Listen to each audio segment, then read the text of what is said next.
Hello दोस्तों, आज हम बताने वाले हैं सम्राट अशोक के बारे में। उनका जन्म कब हुआ था और मृत्यु कब हुई थी और कलिंग युद्ध की पूरी जानकारी इस वीडियो में हम आपको देंगे। बस वीडियो के अंत तक जरूर बने रहें और जो न्यू यूजर है प्लीज सब्सक्राइब करना ना भूलें। चलो वीडियो शुरू करते हैं।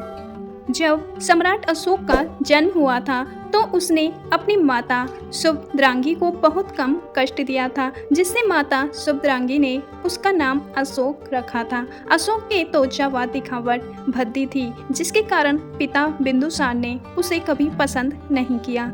एक दिन भावी राजा को जानने के लिए बिंदुसार ने पिंगल वत्स जीव नाम के एक ज्योतिष को बुलाया। सभी 101 राजकुमारों को एक बगीचे में बुलाया गया, परंतु अशोक जाना नहीं चाहता था क्योंकि उसके पिता उसे पसंद नहीं करते थे। तो उसकी माता ने उसे वहां जाने के लिए कहा। तपस्वी पिंगल वत्स जीव को अभ्यास हुआ कि आने वाले समय में राजकुमार अशोक ही मौर्य साम्राज्य का सम्राट बनेगा, परंतु उन्होंने कुछ स्पष्ट जवाब नहीं दिया और वह इशारा करते हुए कहा कि जिस राजकुमार के पास अच्छा घोड़ा, गद्दी, पेय पात्र और भोजन होगा वह राजा बनेगा। सभा समाप्त हो जाने के बाद तपस्वी ने सुभद्रांगी को बताया कि अशोक ही राजा बनेगा। इस खबर का पता चलते ही सुभद्रांगी ने तपस्वी को जल्द से जल्द महल छोड़ने के लिए कहा, क्योंकि बिंदुसार अस्पष्ट जवाब से क्रोधित हो सकता था।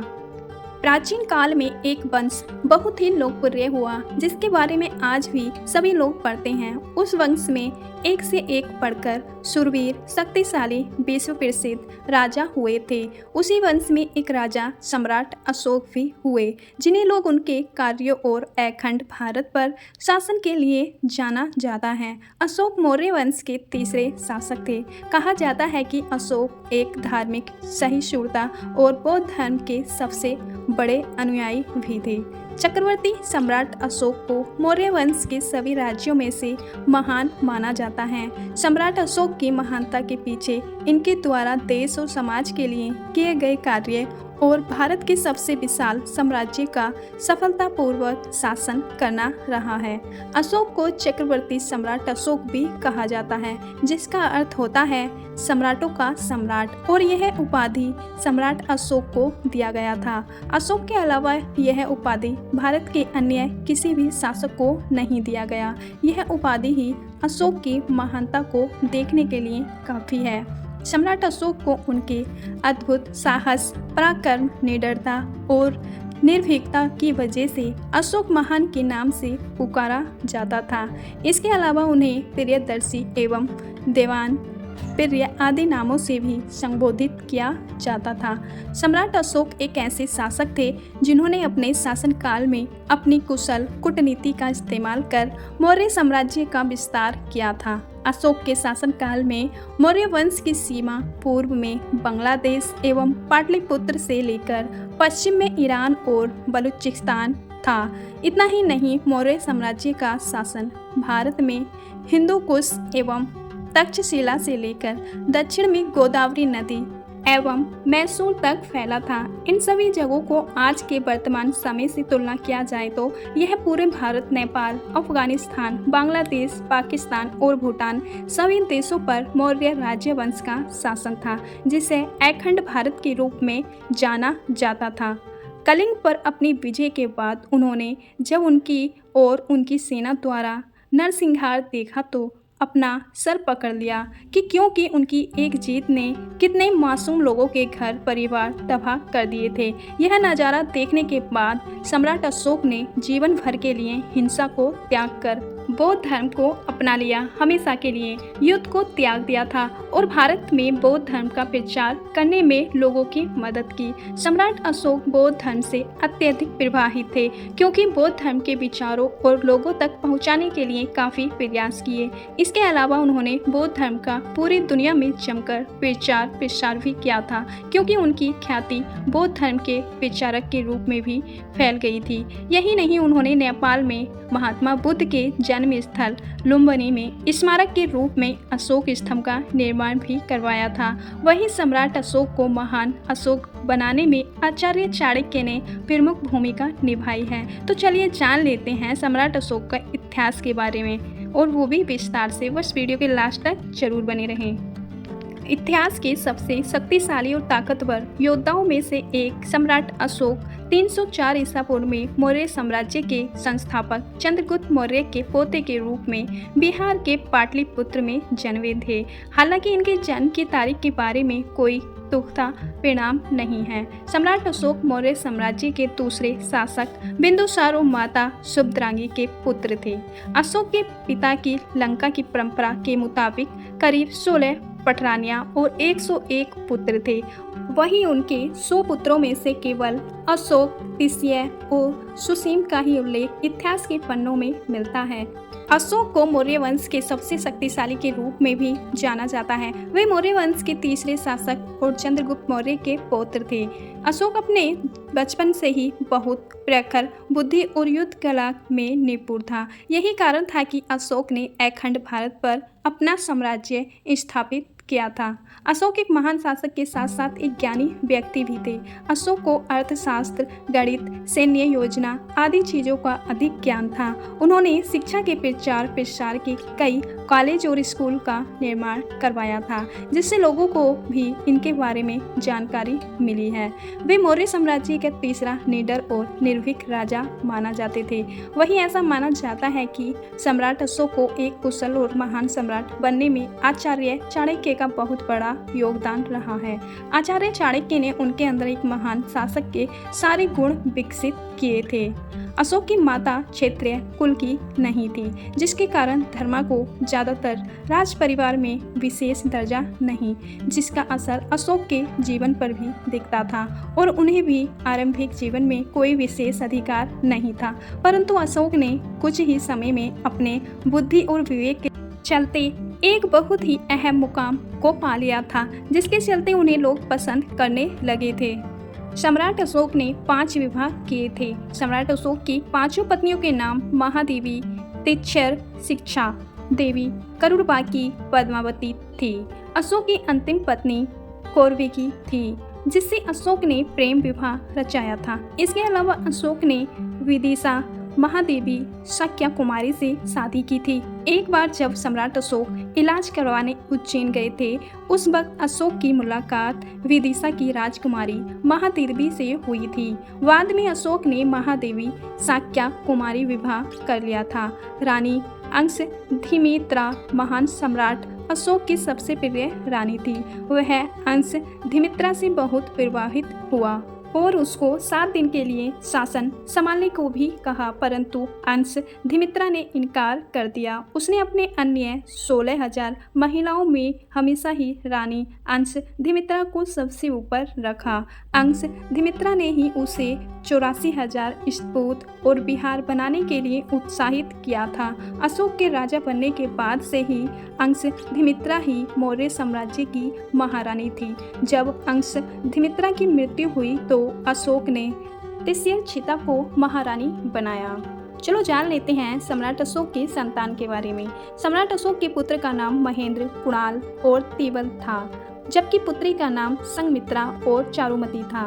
तिबल कुरुवाकी का पुत्र था, कुणाल पद्मावती का पुत्र था। पुत्र महेंद्र, पुत्री संघमित्रा और चारुमती देवी के पुत्र पुत्रियां थीं। चलो दोस्तों, ये भी जान लेते हैं सम्राट अशोक का राज्याभिषेक कब हुआ था और कैसे हुआ था। चक्रवर्ती सम्राट अशोक के पिता राजा बिंदुसार 273 ईसा पूर्व में बीमार पड़ गए। जैसा कि आपने वीडियो में सुना था, बड़े बेटे के कहने पर राजा बिंदुसार ने अशोक को कलिंग भेज दिया था, लेकिन उज्जैन में हुए विद्रोह को दबाने के लिए पुनः सम्राट अशोक को आना पड़ा।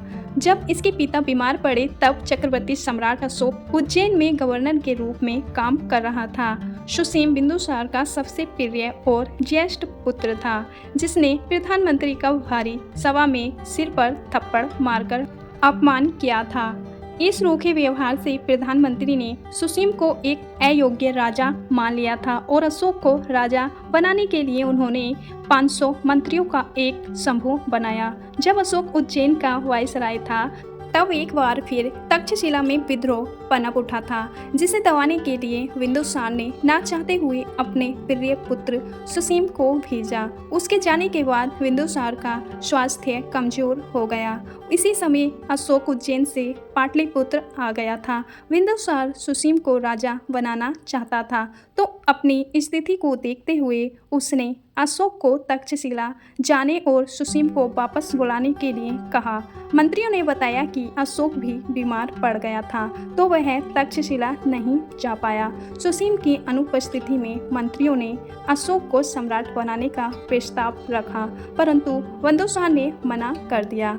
बिंदुसार का स्वास्थ्य और खराब हो गया था और कुछ दिनों बाद उसकी मृत्यु हो गई थी। पिता की मृत्यु के बाद अशोक ने अपने अन्य भाइयों का कत्ल कर दिया था और खुद को मौर्य साम्राज्य का सम्राट घोषित कर दिया। हालांकि सुसीम को जब यह बात पता चली तो वह पाटलिपुत्र की ओर रवाना हुआ, परंतु उसे रास्ते में ही प्रधानमंत्री राधागुप्त ने मरवा दिया। इस तरह अशोक ने अपने सगे भाई विक्ताशोका को छोड़कर अन्य 99 भाइयों का कत्ल करके मौर्य साम्राज्य के शासन पर अधिकार कर लिया। लेकिन महावंश एवं दीपवंश नामक साहित्यिक स्रोत से ज्ञात होता है कि सम्राट अशोक को राजा बनने से पहले 99 भाइयों की हत्या करनी पड़ी। यह बात एकदम आधारहीन एवं काल्पनिक प्रतीक होती है, क्योंकि बाद में अशोक के राज्याभिषेक के समय के उल्लेखित अभिलेखों में उसके भाइयों का उल्लेख मिलता है। कलिंग का युद्ध अशोक के जीवन का एक बहुत ही अहम युद्ध माना जाता है। इस युद्ध के बाद ही अशोक ने बौद्ध धर्म को अपना लिया था। अशोक के 13वें शिलालेख के अनुसार अशोक ने कलिंग के ऊपर 261 ईसा पूर्व में आक्रमण किया था। उस समय कलिंग का शासक अनंत पद्मावन था, जिसे युद्ध से पहले अशोक ने एक पत्र के माध्यम से मौर्य वंश की अधीनता स्वीकार करने के लिए कहा था, परंतु कलिंग नरेश नहीं माना था, जिसके बाद यह युद्ध का आरंभ हुआ था। कलिंग का युद्ध एक बहुत ही भयानक युद्ध था। इस युद्ध में कलिंग के करीब 1.5 लाख सैनिक मारे गए थे, जबकि मौर्य वंश के करीब 1 लाख से अधिक सैनिक मारे गए थे। लाखों की संख्या में सैनिक घायल हुए थे, कईयों को बंदी बना लिया गया था। इस दृश्य को देखकर अशोक का हृदय द्रवित हो गया था और वह काफी दुखी भी हो गया था। अशोक के मन में मानवता के प्रति दया और करुणा का भाव बहने लगा। कलिंग युद्ध के पश्चात अशोक ने युद्ध को बंद करने का प्रतिज्ञा कर लिया था। साथ में अशोक ने कभी शास्त्र नहीं उठाने का प्रण भी लिया था और इसके बाद धार्मिक विचार करना आरंभ कर दिया था। कलिंग युद्ध के बाद अशोक ने धर्म को अपनाते हुए गौतम बुद्ध द्वारा बनाए गए बौद्ध धर्म के अनुयायी बन गया था। भारत का राष्ट्रीय चिन्ह अशोक चक्र तथा शेरों की त्रिमूर्ति भी अशोक महान की ही देन है। यह कृतियां अशोक निर्मित स्तंभों और स्तूपों पर अंकित है। सम्राट अशोक का अशोक चक्र, जिसे धर्म चक्र भी कहा जाता है, आज वह हमें भारतीय गणराज्य के तिरंगे के बीच में दिखाई देता है। त्रिमूर्ति सारनाथ वाराणसी के बौद्ध स्तंभ के स्तंभों पर निर्मित शिला मूर्तियों की प्रतिकृति है। चलो दोस्तों, अब जान लेते हैं सम्राट अशोक की मृत्यु कब हुई थी। सम्राट अशोक की मृत्यु 232 ईसा पूर्व में पाटलिपुत्र में हुई थी। मृत्यु के समय उसकी उम्र 71-72 वर्ष थी। अशोक ने लगभग 37 वर्षों तक प्राचीन भारत पर राज किया था। अपने अंतिम दिनों में उन्होंने राज्य की कमाई को सन्यासियों में बंटवाना शुरू कर दिया था, परंतु मंत्रियों ने ऐसा करने से रोक दिया, तो अशोक ने खुद की चीजों को दान करना शुरू कर दिया था। जब अपना सब कुछ दान दे दिया तो एक विशिष्ट फल जो अशोक के पास रह गया था उसे भी दान के रूप में दे दिया। वह पूरी तरह से बौद्ध धर्म में परिवर्तित हो चुका था। जब अशोक का देहांत हो गया था तो अशोक के शरीर को 7 दिन और रातों तक जलाया गया था। इसीलिए ही अशोक को सम्राट अशोक कहा जाता है। चक्रवर्ती सम्राट अशोक शुरू से ही प्रजा कल्याण को प्राथमिकता देता था। साथ ही कलिंग युद्ध के पश्चात प्रजा को पुत्रों के समान मानकर प्रेम करता था। अशोक की शासन व्यवस्था कला प्रेम के साथ साथ उसकी युद्ध कौशलता, उसके आदर्श और धर्म की विशेषताओं के कारण सम्राट अशोक को महान कहा जाता है। दोस्तों, सम्राट अशोक के बारे में आपको सुनकर कैसा लगा, प्लीज कमेंट बॉक्स में जरूर बताना। चलो मिलते हैं नेक्स्ट वीडियो में, जब तक के लिए अपना ख्याल रखना। धन्यवाद।